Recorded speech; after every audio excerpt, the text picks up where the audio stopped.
Hello and welcome to my weekly video blog, and today on A.Vogel Talks Menopause I'm going to be talking about the 7 worst food and drinks for the menopause. Now if you like my tips and advice, then please subscribe and remember to hit the bell icon so you can be notified of all new videos. For the last 2 weeks I've been looking about good foods that contain plenty of nutrition that will help to support our body as we go through the menopause. Trouble is, there are those foods that do the complete opposite. These are ones that can trigger menopause symptoms. They can make the ones that you have worse. So what I thought I would do today is go through these. We know them, most of us know what's bad for us, but with all the best intentions in the world, we are busy people, and very often we tend to forget, we let things slide, and suddenly our diet starts to deteriorate. And I'm as guilty as anybody in this. So this is a good one for me to do some revision as well.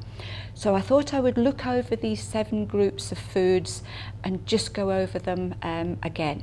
So number 1 is sugar foods and foods containing artificial sweeteners. Problem with these types of foods is they shoot your blood sugar levels up. That makes you feel really hungry. You then eat more to try and calm everything down, and it can become a real vicious circle very, very quickly. The more sweet foods you eat, the more sweet foods that you end up craving. They can also cause things like palpitations, headaches, irritability, panic attacks even, and they will also contribute to weight gain. This is something that a lot of us fight during the menopause as well. So we're looking at foods such as obviously your biscuits and cakes, your chocolates and your sweets. But sugar can be hidden in all sorts of foods, even things like tinned soup, in tinned vegetables. I'm quite fussy because when I'm out shopping, if I have time, I do like to read the ingredient list just to see what's in the food that I'm buying.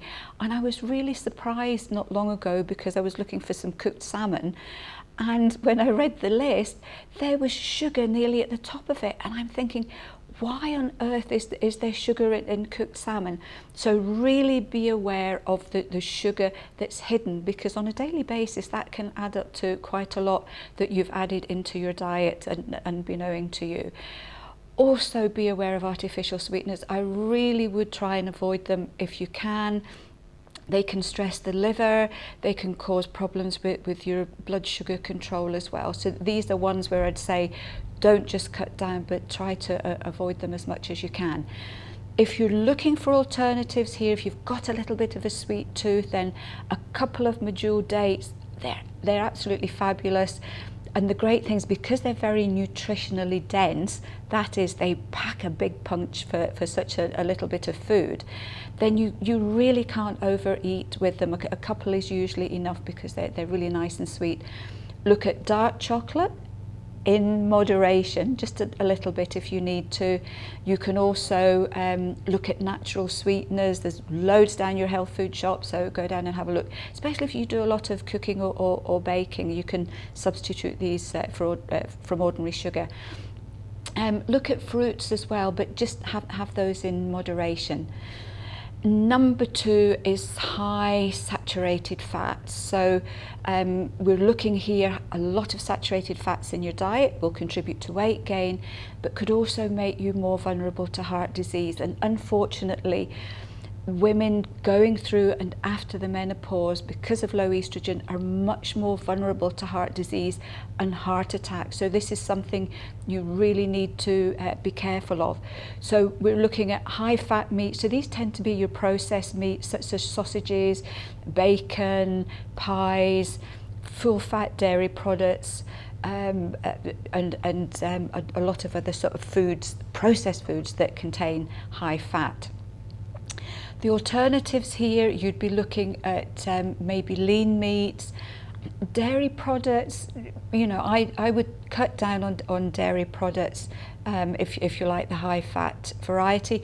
Otherwise, for things like milk, you can go with the almond milk or oat milk or coconut milk as well.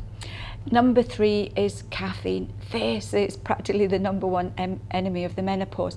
It causes so many problems. Caffeine spikes your blood sugar. It stimulates your nervous system. So caffeine can give you headaches, palpitations. It can give you panic attacks. It can start this whole craving sweet thing process going all over again. So this is one, really try to cut this one down. I had one lady and all she did was cut out her after dinner cup of coffee, and she found that her night sweats practically decreased completely.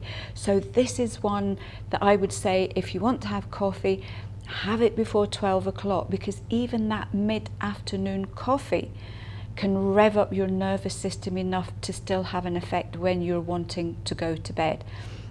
Caffeine is also in other drinks, so it's not just coffee. It's your fizzy drinks, it's your energy drinks. It's in tea, and obviously there's a little bit in chocolate as well. So you're looking at alternatives here would be things like your herb teas. We do a lovely coffee substitute called bamboo, which you can drink in exactly the same way as your cup of coffee.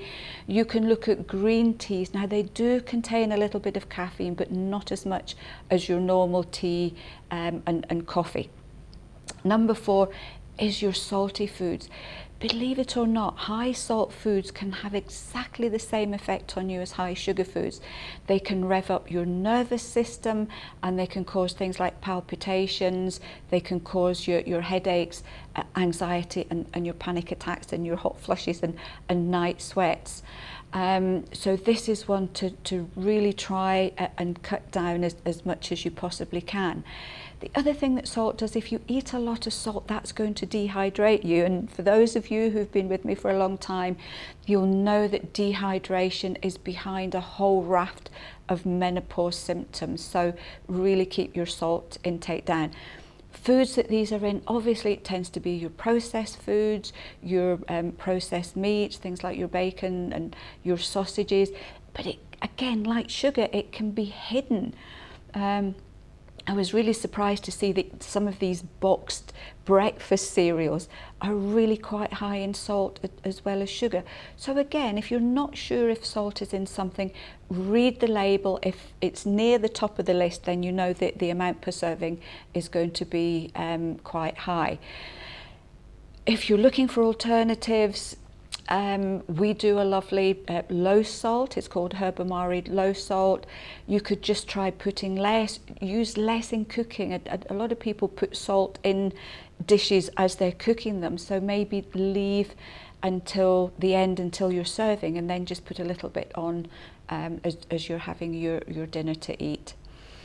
Number 5 is spicy foods. Now spicy foods, again, they can rev your nervous system up. They can cause things like flushes and hot sweats. So again, for those of you that are sensitive to these sorts of things, they're really just best avoided. You can't really have a spicy food substitute here. So it's learning the signals. If you go out and you have a spicy meal and you end up with a flush or a sweat or palpitations, then this is something you need to maybe avoid in the future. Number 6 is refined carbohydrates. These are things like your white flour food, so that would be white bread, your biscuits, your pastries, white rice, white spaghetti and pasta. And also it can be in things like your breakfast cereals, your boxed breakfast cereals. And honestly, boxed breakfast cereals are probably one of the worst foods that you can have for breakfast, because they are the carbohydrates break down very quickly. They will spike your blood sugars. They tend to be high in sugar. They tend to be high in salt. And very often you will find that you get hungry really, really quickly afterwards. So if you're looking for some kind of good cereal for breakfast in the morning, the best is porridge. Now this is not the oats you get in packets that are full of sugars and flavourings, but this is proper porridge oats. These can be really sustaining, and if you cook them with something like some almond milk, and then sprinkle a little portion of nuts and seeds on the top, you've got a really super combined breakfast that's going to keep your blood sugar stable and is going to last you a lot longer during the day. Alternatives, you're looking at wholemeal, so it's wholemeal bread, wholemeal pasta. Obviously still try and keep the cakes and biscuits and things like that down as well. Number 7 is alcohol. It's amazing how many women tell me that since they started going through the menopause, they can't tolerate alcohol, or they find that even just after a couple of glasses, they end up with a tremendous headache or hangover the next day. And some people can feel really quite ill. Very often it's due to the fact that your liver's stressed going through the menopause, and it literally just can't cope with any extra pressure on it that you're giving it from the alcohol. It can also be due to the fact that alcohol can sometimes, depending on which you're drinking, can affect blood sugar levels too, so that can give you the flushes and the palpitations. The problem here is there isn't really a substitute for the alcohol. If you're going on a night out, low alcohol drinks are really not worth it. They tend to be full of chemicals anyway. Your fizzy drinks are going to have the caffeine and sugar or artificial sweeteners in them. Fruit juices are high in fruit sugar. So here it's really kind of boring, but it could be carbonated mineral water with a little squeeze of lemon or lime or something like that, just to give it a nice little bit of taste here. If you want alcohol, if you can cope with a little bit, then it's really important here to try and have organic alcohol, because very often it's not the alcohol itself that's causing the problem. A lot of the cheaper bottles of wine have lots of chemicals in them, and it's basically your body just reacting to these chemicals rather than to the alcohol. So that's something maybe worth trying if you want to see if you can tolerate organic alcohol. Just an added little section here. So those are the 7 worst foods and drinks really that can affect us during the menopause. As I mentioned before, you can become much more sensitive to everything during the menopause, and some women find that they start to react to wheat and dairy products.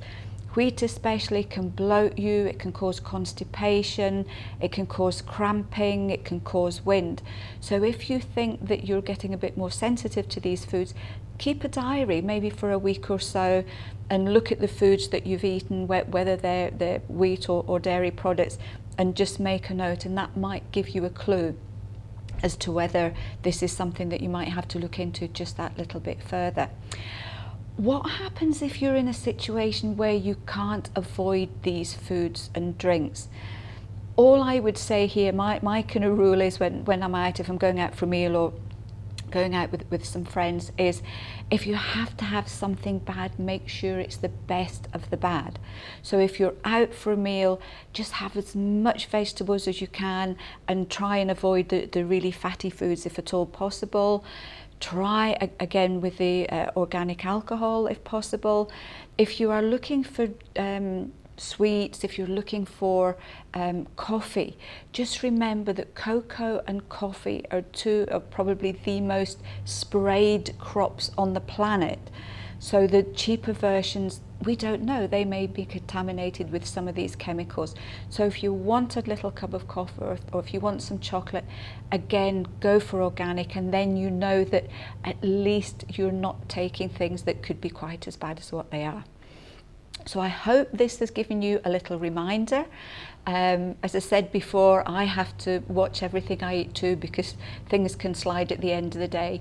So this is a good one for me to go over just for myself. If any of you out there have any tips or any advice on any of these food groups, then we would love to hear from you.